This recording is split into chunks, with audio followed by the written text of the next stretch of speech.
నమస్తే, welcome to Andhraprabha. నేను ప్రియా కౌశిక్.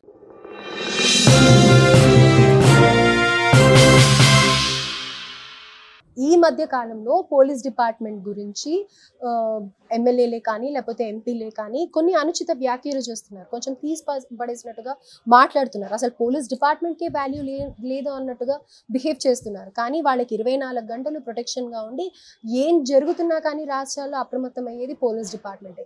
ఎందుకని ఎవరు స్పందించట్లేదు దీని మీద అనేది ఈరోజు డిస్కస్ చేద్దాం. ప్రస్తుతం మనతో పాటు డాక్టర్ రాఘవ సతీష్ శర్మ గారు ఉన్నారు. వారితో మాట్లాడదాం. నమస్కారం అండి. శుభాశిస్సులమ్మా. సో సీఎం ఎందుకని రెస్పాండ్ అవ్వట్లేదు? యాక్చువల్గా బోర్డర్లో సైనికుడు లేకపోతే దేశం ప్రశాంతంగా నిద్రపోదు.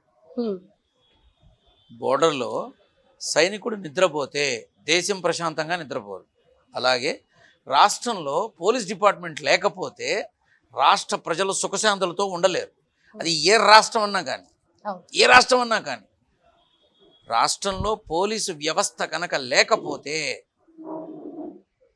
కుక్కల చింపిన విస్తరిగా మారిపోతుంది సమాజం. ఈ సంగతి అందరూ తెలుసుకోవాలి.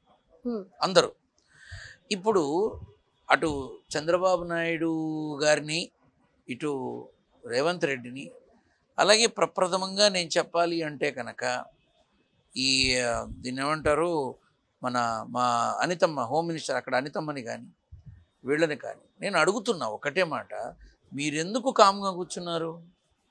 ఏమిటి మీ ప్రాబ్లం? ఎందుకు కామ్గా కూర్చున్నారు? పోలీసు వ్యవస్థని కించపరుస్తూ నీచాతి నీచంగా ఒక దిగజారిన మనుషులతో పోలుస్తూ దిగజారిన మనుషులుగా ప్రకటిస్తూ ఇలా డిపార్ట్మెంట్ని మాట్లాడుతుంటే మీరెందుకు యాక్షన్ తీసుకోవట్లేదు? ఐఎమ్ ఆస్కింగ్ స్ట్రైట్ అవే.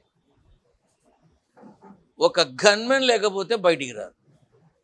ఒక పోలీస్ కానిస్టేబుల్ అనే పర్సన్ లేకపోతే సమాజంలో పరిస్థితి ఏంటి? పోలీసు వ్యవస్థ లేకపోతే పరిస్థితి ఏంటి చెప్పండి. ఇంత పోలీసు వ్యవస్థ, ఇంత రక్షణ వ్యవస్థ, ఇంత రక్షణ వలయం, సాంకేతిక పరిజ్ఞానాలతో కూడినటువంటి అనేకమైన భద్రతా వలయాలు ఇన్ని ఉన్నా కూడా ఇబ్బందులు వస్తున్నాయి, తప్పులు జరుగుతున్నాయి, ఘోరాతి ఘోరమైన విధానంలో ఉంది కదా. ఈ పోలీసు వ్యవస్థ కనుక కన్నెర్ర చేస్తే పరిస్థితి ఏంటమ్మా? మేము మా డ్యూటీ చేయమని ఒక్క రోజు అక్కర్లో, ఒక గంట పక్కన ఉంటే ఏంటి పరిస్థితి? అమ్మ నేను చెప్తున్నా, ఆంధ్రప్రదేశ్ అని కాదు, ఏ రాష్ట్రంలోనైనా ఎక్కడైనా సుఖం, సంతోషం, ఆనందం ఈ మూడు సమపాళ్లలో సరైన విధంగా అనుభవించలేని ఒకే ఒక వ్యవస్థ పోలీస్ వ్యవస్థ. లేదమ్మా, అది కింది స్థాయి హోంగార్డ్ దగ్గర నుంచి పోలీస్ బాస్ అయినటువంటి డీజీపీ వరకు ఈ వ్యవస్థలో వీళ్ళెవ్వరూ కూడా ఈ మూడు సమపాళ్లలో 100% with family or with self అనుభవించలేని ఒకే ఒక వ్యవస్థ పోలీస్ వ్యవస్థ. ఆ వ్యవస్థని పట్టుకొని ఎలా పడితే అలా మాట్లాడుతున్నారు. అవి నోళ్ళ మురుక్కాలవల. నేను ఈ మధ్య కాలంలో చూసా, అసలు ఎందుకు యాక్షన్ తీసుకోవట్లేదు? How they can talk like that? వాళ్ళు అసలు అలా మాట్లాడుతుంటే వీళ్ళు ఎలా కామ్గా కూర్చున్నారు? పోలీసు వ్యవస్థని ఇలా తప్పుగా మాట్లాడతారని వాళ్ళు ఎందుకు యాక్షన్ తీసుకోవట్లేదు నేను అడుగుతున్నాను. నేను కన్సర్న్ అథారిటీస్ అన్న రెస్పాండ్ అవ్వాలి, ఇమ్మీడియట్గా అవ్వాలి. ఏపీ పోలీసింగ్ హౌసింగ్ కార్పొరేషన్ వాళ్ళు కానీ, తెలంగాణ పోలీస్ హౌసింగ్ కార్పొరేషన్ వాళ్ళు కానీ, హ్యూమన్ రైట్స్ వాళ్ళు కానీ, లేదు స్టేట్ గవర్నమెంట్, అసలు సీఎంకే పవర్ ఉందిగా. మనల్ని రక్షించే మన రక్షక భటుల్ని ఈ రకంగా మాట్లాడుతున్నారు, ఇది తప్పు, take immediate action, he can say కదా, ఆయన అలా చెప్పొచ్చు కదా. తర్వాత ఇప్పుడు నువ్వు పోలీసుని గౌరవిస్తే సమాజంలో నీకంటూ ఒక విలువ ఉంటుంది. ఎందుకని? నువ్వు ఫోన్ చేస్తే వచ్చేది పోలీస్ అమ్మా, ప్రైమ్ మినిస్టర్ రాడు. నీకు కష్టం వచ్చినా పోలీసే వస్తాడు, నీ ఇల్లు అంటుకుపోయినా పోలీసే వస్తాడు, నిన్ను ఎవరైనా ఏదైనా చేసినా పోలీసే వస్తాడు. అందరికన్నా ముందుగా వచ్చేది పోలీసేనమ్మా, పౌరుడు ఏ పౌరుడు రాడు. యాక్చువల్గా every civilian is a citizen and citizen is a police. Just అలా ఫీల్ అవ్వాలి, యూనిఫామ్ లేని పోలీస్గా తన భావనని ప్రకటించాలి. బట్ ఎంతవరకు? మొన్న ఒకడు ఆంధ్రాలో ప్రెస్ మీట్ పెట్టి మరి పోలీసులు గంజాయి అమ్ముతున్నారు అని అన్నాడు. ఎంత తప్పమ్మా అది, చాలా తప్పది. నాకు పేర్లు గుర్తు ఉంటేనా డైరెక్ట్గా మొహం మీద అనేవాడిని. ప్రెస్ మీట్ పెట్టి పోలీసులు దగ్గరుండి గంజాయిని అమ్మిస్తున్నారు, గంజాయి సరఫరా చేస్తున్నారు అన్నాడు. వాడిని ఏం చేయాలమ్మా? నేనే కనుక డీజీపీని అయ్యుంటే, నేను అవ్వని ఈ జన్మకి నాకు తెలుసు ఆ సంగతి, అయ్యుంటే మాత్రం నెక్స్ట్ డే ఆ మనిషి ఉండేవాడు కాదు. అంత కోపం వచ్చింది నాకు. ఊరి మీ దుంపలేక మీకు గన్నలుగా ఉన్నదే వాళ్ళు, మిమ్మల్ని కాపాడుతోంది వాళ్ళు, మీకు రక్షణ కల్పిస్తోంది వాళ్ళు. ఎలా అంటారా మీరు? ఇంకొకడు అంటాడు పోలీసులు గిట్ట లంచం తీసుకుందే రోజు గడవదుట. అంటే కొన్ని చోట్ల ఇలాంటి కంప్లైంట్స్ కూడా వింటూ ఉంటాం కదా. నేను ఒక మాట చెప్తానమ్మా. పోలీసు ఇప్పుడు నీ ఇంట్లో ఎవడైతే పోలీసులు అన్నాడో వాడి ఇంట్లో అందరూ కరెక్ట్గా ఉన్నారా? అందరూ కరెక్ట్గా ఉంటారా? అందరికీ స్కూల్ ఫస్ట్ వస్తుందా? అందరూ స్టేట్ ఫస్ట్ వస్తారా? అందరూ బ్రహ్మాండంగా వంట చేస్తారా? కానీ డిపార్ట్మెంట్ అంటే ఎక్స్పెక్ట్ చేసేది అదే కదా, discipline. I will tell you one thing, డిపార్ట్మెంట్ని ఎక్స్పెక్ట్ చేస్తారు. ఇప్పుడు క్రికెట్ టీంలో 11 మంది ప్లేయర్లు ఉంటారు, రైట్? 11 మంది సెంచరీలు కొడతారా? కొట్టరు. అలాగే డిపార్ట్మెంట్లో అందరూ సూపర్ పోలీసులు ఉంటారు. 1-2 ఇబ్బందులు వస్తాయి. కానీ నువ్వు ఏ ఎవిడెన్స్తో మాట్లాడుతున్నావు? ఏ ఎవిడెన్స్తో మాట్లాడుతున్నావు? ఎలాంటి ఎవిడెన్స్తో మాట్లాడుతున్నావు? సరే పోలీస్ చేశాడు అనుకుందాం కాసేపు, కానీ నువ్వు డిపార్ట్మెంట్ని మాట్లాడుతున్నావు, నువ్వు ఆ మనిషిని మాట్లాడు. ఓకే. ఇప్పుడు తప్పు చేసిన వాడిని పాయింట్అవుట్ చేయి, తప్పు చేసిన వాడిని కార్నర్ చేయి, నేను ఒప్పుకుంటా. నువ్వు వ్యవస్థను ఎలా అంటావు? ఓకే, అది తప్పు. మొన్న ఈ మధ్య ఇంకొక నాయకుడు అంటాడు, బల్ల కింద చెయ్యి పెట్టండి, లంచాలు తీసుకుంది పోలీసు వాళ్ళకి రోజు గడవదని. వీడు చూశాడా? వాళ్ళకి అలవాటు చేసింది ఎవరు? వీడు చూశాడా? వీడు చూశాడా? వాళ్ళకి అలవాటు అయిందా లేదా మనం సెకండరీ. వీడు చూశాడా లేదా వీడు ఇచ్చాడా? వాడికి తెలుసా? ఎలా మాట్లాడతారు?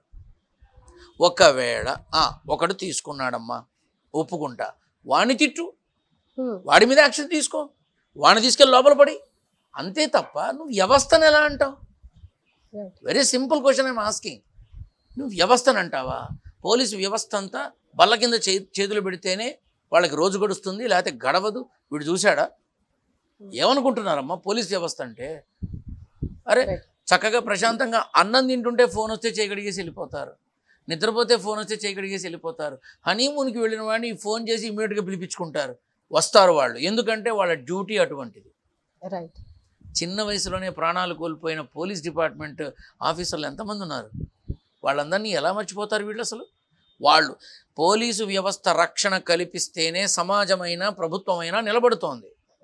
వాళ్ళే లేకపోతే నేనేమంటున్నా, తప్పు చేసిన వాళ్ళని మాట్లాడండి, తప్పు చేసిన వాళ్ళని నువ్వు ఎలా వచ్చావురా డిపార్ట్మెంట్లోకి దరిద్రుడని వాడిని తిట్టండి, అంతేగాని వ్యవస్థని కాదు. మనిషిలో ఒక వీడు దుర్మార్గుడు అన్నావు అనుకో, నువ్వు మనిషిలో ఉన్న దుర్మార్గాన్ని చంపాలి కానీ మనిషిని కాదు. రైట్. కానీ వీళ్ళు ఈ రాజకీయ నాయకులు నోటికొచ్చినట్టుగా పిచ్చి కుక్కల్లాగా కొంతమంది ఎలా మాట్లాడుతున్నారంటే పోలీసు వ్యవస్థని చాలా దిగజార్చి మాట్లాడుతున్నారు. అది కరెక్ట్ కాదు. దీని మీద ఆ సీఎం అయినా ఈ సీఎం అయినా ఆ హోమ్ మినిస్టర్ అయినా ఇక్కడైనా ఎవరైనా సరే ఒకటి చెప్పాలి, పోలీస్ డిపార్ట్మెంట్లో కూడా తప్పులు చేస్తారు, ఆ తప్పు చేసిన వాడిని అనండి కానీ వ్యవస్థని కాదు అని వాళ్ళు చెప్పాలి. పోలీసులు ఇప్పుడు పోలీస్ డిపార్ట్మెంట్లో పనిచేసే ఫలానా సుబ్బారావు గంజాయి వ్యాపారం చేశాడు, మేము వాడిని లోపలేసాం అను, తల్లి బిడ్డ న్యాయంగా ఉంటుంది. పోలీసులు దగ్గరుండి గంజాయి అంటే అందరూ మొత్తం వ్యవస్థనే అంటారు. తప్ప కాదా? ఎక్కడో ఎవరో ఒక్కరు తప్పు చేశారని చెప్పి అందరూ. కాబట్టి నేను మాత్రం పొలిటికల్గా అయినా సినిమా ఇండస్ట్రీ అయినా సమాజ శ్రేయస్సు కోరేటటువంటి ఏ రంగంలోనైనా ఒకటే చెప్తా, తప్పు చేసిన వాడిని అనండి, తప్పు చేసిన వాడిని మాత్రమే అనండి, వ్యవస్థల్ని కాదు. ఈ వ్యవస్థలో సమాజం కోసం పాటుపడేటటువంటి యోధులు ఉన్నారు. ఈ వ్యవస్థలో కులమతాలని చక్కగా అనుసంధానం చేసుకొని ముందుకు వెళదామనేటటువంటి మహానుభావులు ఉన్నారు. అటువంటిది మన వ్యవస్థ. ఆ వ్యవస్థల్ని పట్టుకొని కించపరచడానికి మీరు కడుపుకు అన్నం తింటున్నారా, పెంట తింటున్నారా అని అడుగుదామని ఉంది నాకు. సో మీ ద్వారా, మీ మాధ్యమం ద్వారా నేను చెప్పేది ఒకటే, గౌరవించండి, ప్రతి ఒక్కరిని గౌరవించండి. మొన్న ఒక లేడీ ఎస్ఐని ఒక దరిద్రుడు చేయి చేసుకున్నాడు.